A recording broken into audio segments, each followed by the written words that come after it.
Рассказ называется «Вдовец». В Хабаровском крае волки все чаще стали нападать на скот и держать в страхе местных жителей. В крае в последнее время резко увеличилась популяция этих хищников. Жители местных сел терпят серьезные убытки. Волки могут переносить бешенство, поэтому мясо домашнего скота после их нападений в пищу непригодно. После серии ночных нападений людям пришлось устраивать облавы на волков. Вызвали спецбригаду охотников. Где-то за неделю перебили 57 взрослых волков. За каждого 20 тысяч рублей премия. Вроде поутихли нападения после облавы, но спустя какое-то время объявился необычный волк, черный как смоль. Он отличался от своих сородичей особой хитростью и жестокостью. В той облаве была убита его подруга, другой у него так и не появилось, и многие полагали, что он мстил людям за ее смерть. На него объявили охоту. Местный фермер Сергей сказал, что тому, кто его добудет, 50 тысяч рублей. Сначала волк убивал один, потом при нем появились два молодых волчонка. Не столько компаньоны, сколько его слуги. Вдовец никогда не позволял им приближаться к нему, а доедать его добычу они могли только после того, как он сам насытится. Они всегда шли на почтительном расстоянии по бокам от него, предупреждая о засаде или приближающейся опасности, что добавляло всей этой истории еще больше таинственности. У этого Сергея черный волк с двумя молодыми волками зарезал 15 бычков у реки, куда те приходили на водопой, а еще через 3 дня отару овец.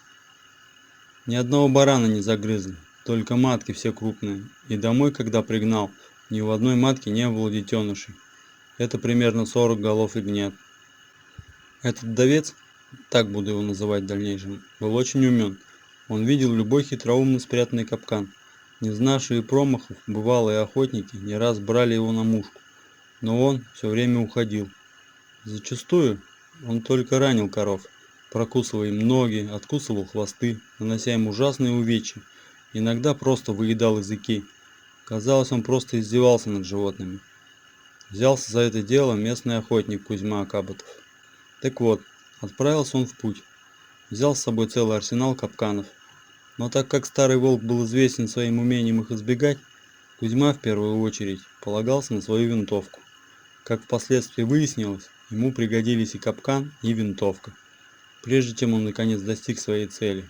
Когда Кузьма отправился в те места, где обитал этот волк, он первым делом попытался найти свежие следы, но безуспешно. Он стал спрашивать у людей, где примерно потерялся скот, чтобы увидеть хоть какие-нибудь следы волка.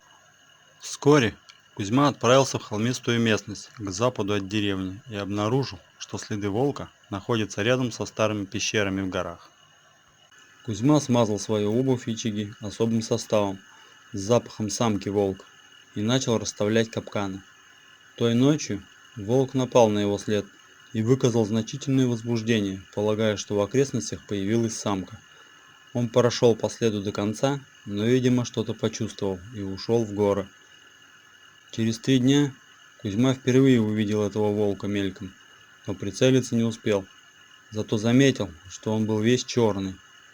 Молодые волки, телохранители, следовали по бокам от вдовца на расстоянии от 100 до 150 метров.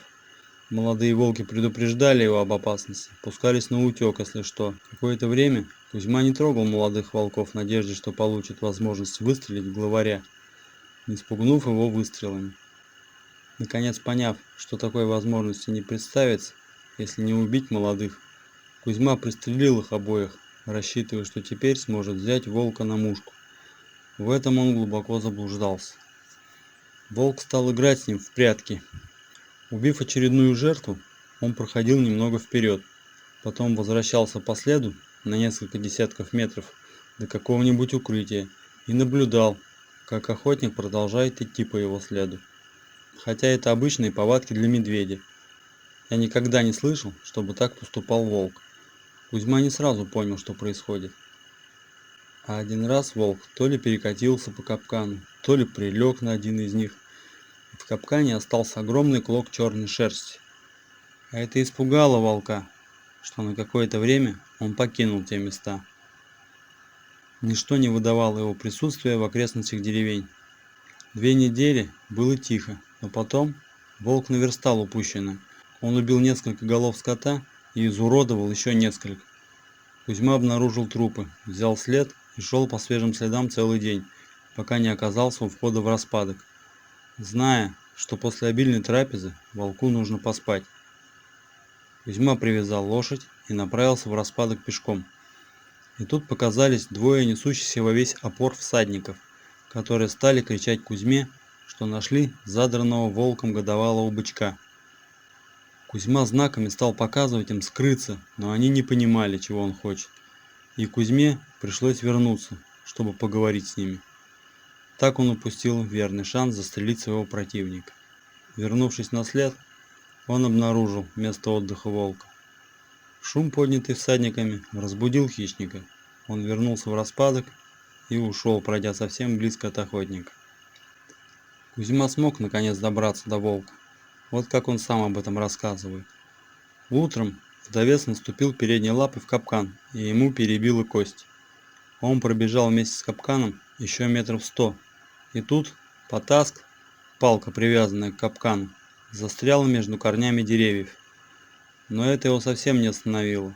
Он оторвал цепь от капкана. Я гнал его еще с километр, потом смог прицелиться и убил его.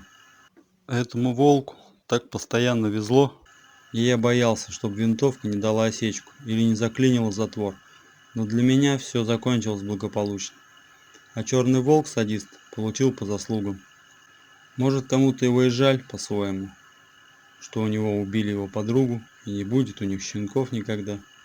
Но он переступил черту невозврата, за что и поплатился. Ущерб, который нанес черный волк, составил более 300 тысяч рублей, и это только от зубов черного волка.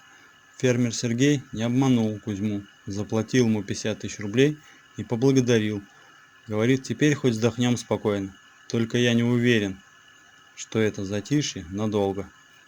Спасибо, что слушали, подписывайтесь на мой канал.